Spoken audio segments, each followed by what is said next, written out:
Autoline Daily is brought to you by Bridgestone, passion for excellence.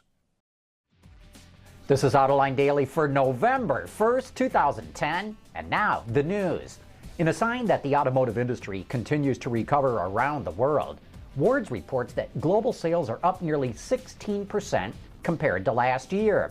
Up through September, automakers sold over 55 million vehicles and are on track to sell about 74 million cars, trucks, and buses before the year is over, which is an impressive statistic. But in Japan, the news doesn't look that good. After the government let sales incentives lapse, Bloomberg reports that car sales in Japan last month plunged to their lowest level since 1968, and that, folks, is a scary statistic. But while sales in Japan look like they're headed for hard times, sales in China, which could hit 17 million units this year, look like they'll continue to run strong. Gasgoo reports that automakers, especially the luxury brands, are expanding their sales operations to second and third tier cities in China. So far, automakers have put most of their efforts in major cities like Beijing, Shanghai, and Shenzhen, but now they're going after smaller cities, which are still huge by any other comparison. It's estimated that 30% of the wealthiest Chinese are in the Tier 1 cities, while 70% of them live in second and third tier cities. In other words, this Chinese juggernaut is just getting going. Which brings us back to the story on rare earth metals. A month or so ago, China drastically cut exports of rare earth metals, which are needed to make batteries for hybrids and electric vehicles. Now countries and companies are scrambling to find other sources. Reuters reports that Japan and Vietnam are partnering up, and according to Bloomberg, the two biggest automotive suppliers in Europe, Continental and Bosch, are lobbying the European Commission to secure supplies from other countries and even start producing them in Europe. And China must have taken notice because, according to Reuters, the Vice Minister of Commerce in China says there will not be any significant cuts in export quotas next year. China controls over 90% of the global rare earths production and cut export quotas by 40% this year compared to last. Okay, back to Japan for a moment. Nissan showed off a two-seat electric car this morning, which it calls the New Mobility Concept. But don't expect to see it on the roads anytime soon.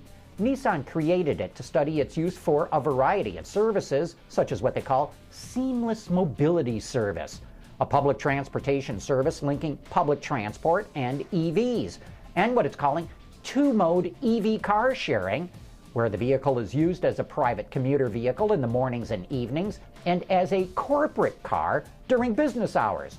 And lastly, contributing to the revitalization of communities with improved mobility in both urban and tourist locations. Now to North America. It's no secret that Sergio Marchionne is transforming Chrysler. It seems like a week doesn't go by that the company isn't showing off some new or refreshed product. It really feels like Chrysler's got its mojo back, and that now extends to its powertrain lineup.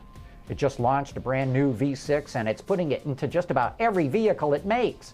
Now, news of a super secret engine program is starting to leak out. According to Wards, it's codenamed Tiger Shark and is a heavily updated version of its 2.4-liter four-cylinder gasoline power plant.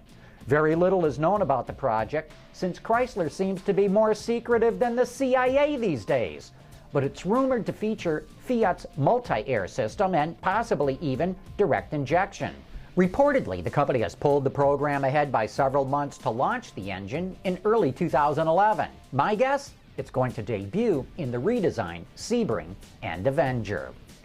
Ford is set to show off a specially tuned undercover version of its new Taurus-based Police Interceptor at the SEMA show in Las Vegas. The concept's designer says he drew inspiration from the SR-71, a high-speed stealth aircraft from the 1960s. If nothing else, he matched the color perfectly. Dressed in black, this car looks sinister. It's been lowered, features massive 22-inch wheels, an upgraded exhaust system, a special lighting package, and a revised front end. The car's most striking feature is its grille, which is completely different from the standard Police Interceptor. it's black mesh instead of the Taurus's regular 3-bar arrangement. Hey, what's it like driving the Chevy Volt? Come on, I'll take you for a spin right after this. Introducing Bridgestone's third generation of run-flat tires with groundbreaking new Bridgestone technologies. Bridgestone run-flat tires offer improved ride comfort, lower rolling resistance, and improved wear while giving you the peace of mind and comfort you need. I've been able to do extensive test drives of both the Chevrolet Volt and Nissan Leaf, and today I want to give you some of my impressions of what it's like driving the Volt.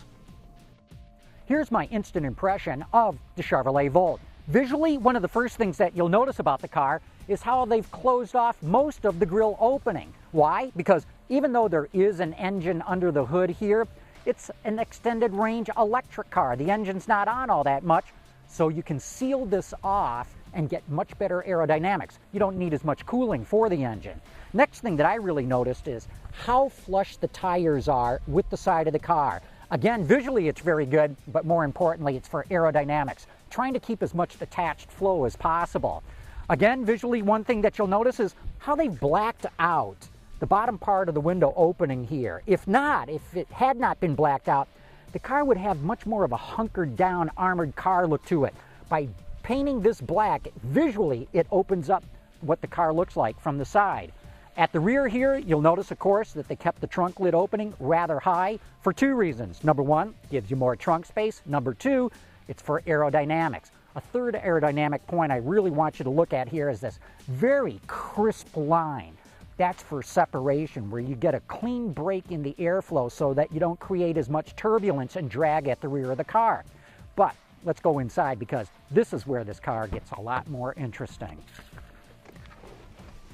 I really like the layout of this interior in the vehicle. One thing that you'll notice as soon as you get in is how the video screens light up and start showing you different kinds of things. More on that in a moment.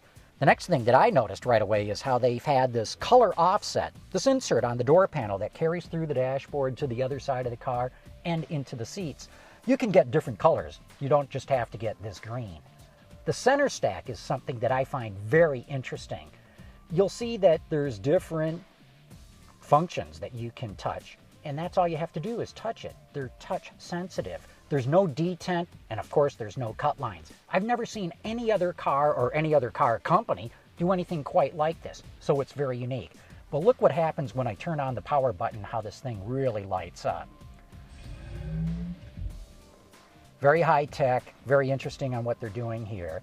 And you can get all different kinds of things that will tell you what's going on in the car. How the power is going from the engine to the battery, or just from the battery to the wheels. You can see what kind of charging that you've got and how long it's going to take you to charge. You can learn more energy about what kind of consumption this thing's getting. Right now it claims that it's been averaging 60.5 miles per gallon for what I've been driving, but since this car was built, it's been averaging nearly 149 miles. Here on the instrument cluster too, you can get all kinds of different information about what's available on this car. You can set different driving modes as well. We've been driving in normal, but I can set it for sport. I can get it to go for the mountain range as well. So lots of different things that you can play around with, but enough of the playing around with all this stuff. Let's take it for a drive and I'll show you what it can do. You know, that package was going to run too long for this show, but you can catch the entire test drive on the John's Journal section of our website at www.autolinedaily.com. And that's today's top news in the global automotive industry. Thanks for watching. We'll see you tomorrow.